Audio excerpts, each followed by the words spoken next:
Saludos a todos y a todas, sean bienvenidos, sean bienvenidas. Aquí está el video podcast Mueve las Cadenas. ¿Están listos para hablar del Super Bowl 60? Lo tenemos a la vista, con la mirada puesta en San Francisco. Super Bowl 60, los Seattle Seahawks y los Pats. Mis Pats de New England. Estoy muy emocionado. Vamos a hablar de estos dos equipos. ¿Cuándo surge Seattle? ¿Cuándo se originan los Seattle Seahawks? ¿Cuándo empiezan a ganar? ¿Cuál es un poco su historia? ¿Les parece? Y por supuesto, ¿cuál es la historia de los Pats de New England? Creo que esta historia me la conozco bien, ¿eh? Me la conozco muy bien. Su primer Super Bowl, sus primeros jugadores protagonistas, de ello vamos a platicar. Y también tendremos que traer al análisis y a la mesa el Super Bowl 49. Jugaron Seattle contra los Pats y este Super Bowl tuvo un significado especial. Si lo viviste, si lo recuerdas, lo vas a debatir conmigo. Si eres muy joven y no lo recuerdas, entérate, lo que aquí pasó fue escandaloso, ¿de acuerdo? Y por supuesto, para cerrar el video podcast, ¿quiénes son hoy los Seattle Seahawks y los Pats de New England? ¿De acuerdo? Gracias por estar aquí, les agradezco de corazón. Bienvenidos con el primer pase completo del día. Gracias a todos por su presencia. A ver, los Seattle Seahawks. Esta franquicia es relativamente nueva, surgió en la NFL en el 74. Yo era muy chavo, me acuerdo, veía la NFL ya, y cuando surge Seattle te sorprende, porque conoces la liga, conoces los equipos, y llega uno nuevo, y cuál es su logo, y qué bonito está, y dónde va a jugar. Sí llamó la atención, pero Seattle como equipo nuevo tardó en impactar en la NFL, y fue en los años 80 cuando de la mano del zurdo quarterback, Jim Zorn y el receptor Steve Largent, Seattle empezó a hacer ruido. Y realmente, amigos, eran dos jugadores protagonistas. La NFL hablaba de Largent, hablaba de Jim Zorn y hacían ruido estos dos, dándole respeto a los Seattle Seahawks, aunque no ganaban nada. Fue hasta el Super Bowl 40 cuando finalmente los Seattle Seahawks se metieron a pelear el trofeo Lombardi. Seattle llegó al Super Bowl 40 contra Pittsburgh, que tenía a Big Ben Roethlisberger como novato. Ganó Pittsburgh, ganó 21-10. El MVP fue Hines Ward, pero ahí Seattle ya se dio a notar. Y era un Seattle que tenía un super corredor, Shaun Alexander. Lo recuerdo muy bien. Este hombre fue figura, personaje. Matt Hasselbeck era el quarterback.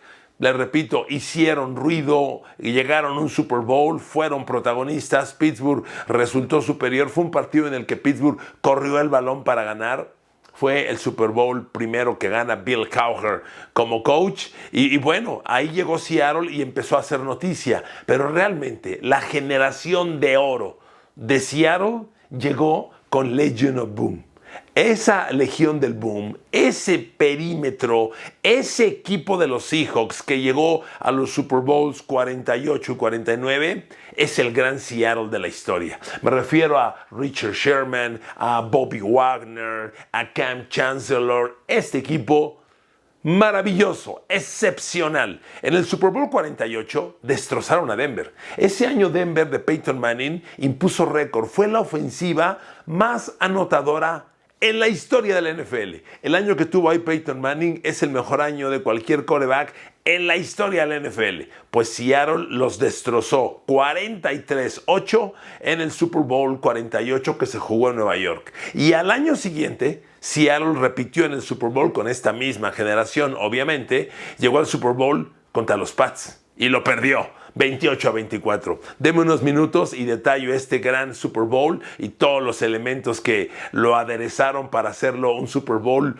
que se va a recordar toda la vida. Pero ahí está la historia de Seattle. Seattle ya tiene 3 Super Bowls jugados, 1 ganado, 2 perdidos, el 40, el 48, el 49 y ahora regresan al 60. Y pues amigos, esta franquicia en las últimas 3 décadas ha llegado a más Super Bowls que los Dallas Cowboys, por ejemplo, que los Buffalo Bills, que muchos otros equipos. Entonces es un cuadro que ya se ha ganado respeto. La historia de los Seahawks es una historia exquisita en poco tiempo que la NFL ya presume como un equipo ejemplar. ¿De acuerdo? Vámonos con los Pats de New England. ¿Usted se acuerda de este logo? Es el logo viejo de los Pats, como yo los conocí. Miren, no tengo el detalle, no investigué el año exacto en el que surgieron los Pats. Yo los conocí en los 70s. Y en los 70s los Pats ganaban muy poco. De repente hacían playoff. Y este es el gran quarterback de los Pats con el que yo me hice fan de este equipo, Steve Grogan. Steve Grogan era un buen quarterback, se los digo de verdad. Y recuerdo sus playmakers. Recuerdo a Stanley Morgan, el receptor. Si mi memoria no me falla, el receptor número 86. Gran receptor Stanley Morgan, rapidísimo. Su ala cerrada, Ross Francis, que apenas hace 2 o 3 años murió trágicamente en un accidente aéreo piloteando una avioneta. Ross Francis, su gran ala cerrada. Esos Pats hicieron ruido en los 70s, ganaban, de repente entraban a playoff para perder en primera ronda, pero ya llegaban a trascender. Sin embargo, en 1985, en el Super Bowl 20, mi segundo Super Bowl, los Pats llegan al Super Bowl. Llegaron a ese Super Bowl porque le ganaron a Dan Marino y Miami en la final de la Conferencia Americana. Un Dan Marino que era el super quarterback. En ese año, que fue la temporada 84, la segunda de Dan Marino superó las 5,000 yardas por aire. Amigos, la temporada tenía 16 partidos. Esta temporada en la NFL, el 2025, nadie llegó a las 5,000 yardas. Dan Marino, con 16 juegos, en el 85, llegó a las 5,000 yardas. Era un super quarterback. Era el favorito para llegar al Super Bowl y perdió la final de la Conferencia Americana contra los Pats, cuyo quarterback se llamaba Tony Eason. Y llegaron al Super Bowl 20. Y enfrentaron a Chicago, el super equipo, la super aplanadora, el equipo de Jim McMahon, de el refrigerador Perry, por supuesto el equipo de Walter Payton. Chicago los destrozó 46-10, pero los Pats, con esa historia eterna de derrotas, finalmente aparecían en un Super Bowl. Recuerdo que probablemente el gran jugador de estos Pats era el guard John Hanna, el 73. Mucha gente dice que John Hanna ha sido, por favor escuche esto, el mejor guard en la historia de la NFL. Jugaba en los Pats, jugó ese Super Bowl, pero ni con él fue suficiente para controlar a unos Chicago Bears que nos destrozaron. Super Bowl 20 de Nueva Orleans en 1985. Y después, en el 97, 12 años después, con Bill Parcells como coach, los Pats vuelven a llegar al Super Bowl. Eran los Pats de Drew Bledsoe, quarterback. Y jugaron contra los Green Bay Packers, Super Bowl 31. Era el Green Bay de Brett Favre, ¿de acuerdo? Era muy difícil ganarle a esos Packers porque en la defensa tenían a Reggie White, un jugador dominante, excepcional, histórico, Hall of Famer, y Green Bay nos ganó ese Super Bowl 31, 35-21, nos ganó Packers, pero bueno, Nueva Inglaterra repetía el Super Bowl, llegaba a su segundo Super Bowl, y esa temporada de 97 fue el principio de la gran era, porque Parcells se fue como coach, llegó Bill Belichick, en el 2000 reclutaron a Tom Brady y los Pats regresaron al Super Bowl para la edición 31. Y aquí empieza la gran historia. El Super Bowl 31 es el primero de Tom Brady. Se juega en Nueva Orleans. Y ahí los Pats enfrentan a Los Angeles Rams, que eran el super equipo, la mejor ofensiva de la NFL, una ofensiva histórica, con un quarterback Kurt Warner que hoy está en el Salón de la Fama, con Torrey Hall, con Isaac Bruce de receptores abiertos, con Marshall Faulk de gran corredor. Los Rams eran super favoritos para ganarle a los Pats. Sin embargo, Tom Brady, en su segundo año como quarterback, lidera a los Pats y ganan 20-17. Y un gran recuerdo para mí de ese Super Bowl es este momento, la entrevista que le hago al final del partido a Adam Vinatieri, quien pateó el gol de campo de la victoria. Aquí está, escuchemos brevemente, segundos.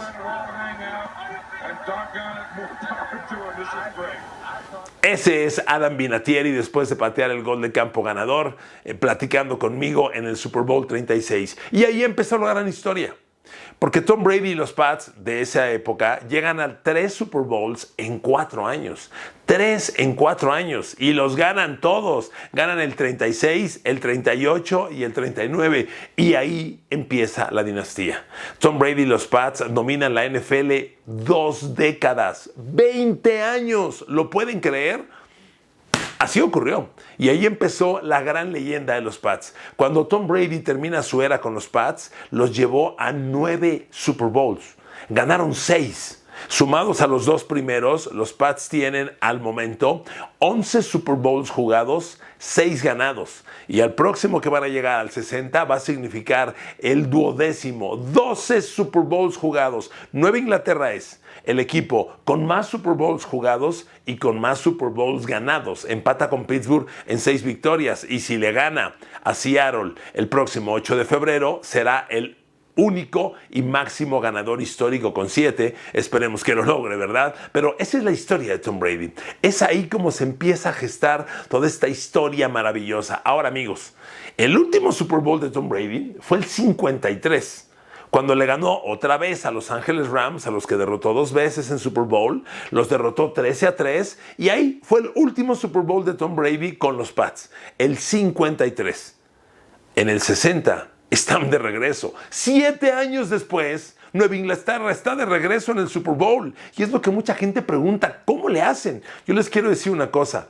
No, perdón, esto no lo investigué, pero jugando con mi memoria, del equipo actual de Nueva Inglaterra que va a jugar el Super Bowl 60, solo hay un jugador que jugó con Tom Brady, y es el ala cerrada Hunter Henry. Cuando Brady llega al Super Bowl contra los Rams y lo gana, 2 años después, en agencia libre, firman a Hunter Henry y juega un poco con Tom Brady, y hasta ahí. Es el único que permanece del equipo actual y que fue parte de Tom Brady. Pero amigos, ¿cómo es posible que la era Brady terminó hace 7 años y ahora empieza una nueva? Pues aquí están los Pats. Los Pats de Drake May están de regreso, ¿de acuerdo?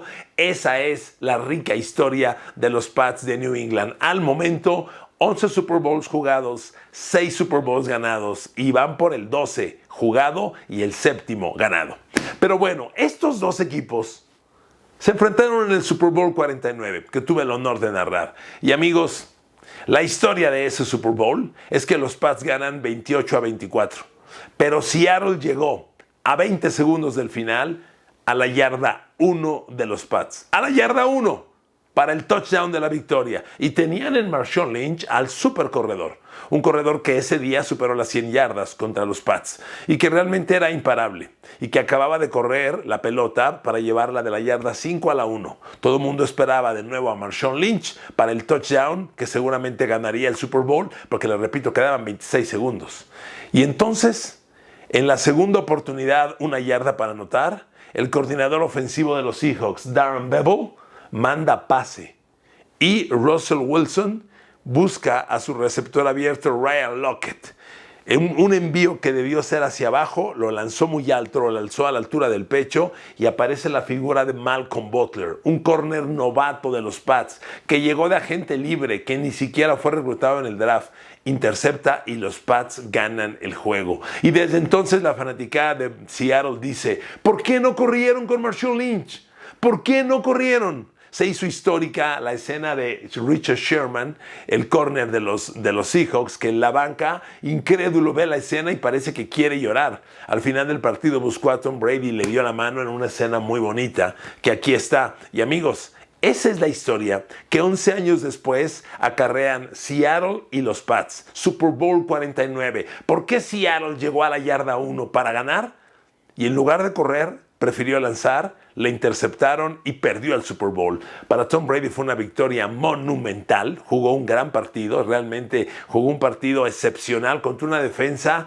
No saben qué tamaño de defensa tenían esos Seahawks, brutales. Ganarles no fue cosa fácil, y ahí está, en la historia, el gran triunfo de los Pats sobre Seattle en el Super Bowl 49, con la pregunta eterna: ¿por qué Marshawn Lynch no corrió desde la yarda 1? Nunca se responderá esa pregunta. Lo que sí viene es el capítulo 2, ¿de acuerdo? Porque cerramos el podcast con esto. Llegan Pats y Seattle al Super Bowl 60. Y miren, amigos, lo primero que les quiero decir es que no hay duda. Llegan los 2 mejores equipos de la NFL. Hoy Seattle es 8ª ofensiva total en la NFL y 1ª defensiva total. Un equipo que tiene defensiva 1 y ofensiva 2 tiene balance. Y la defensa de Seahawks solo permite 17.2 puntos por partido. Es un equipo muy balanceado. Pero si Seattle es balanceado con primera defensiva y octava ofensiva, déjeme decirle de Nueva Inglaterra. Nueva Inglaterra tiene la tercera ofensiva y la cuarta defensiva. Los Pats anotan 28.8 puntos por partido y reciben solamente 18.8.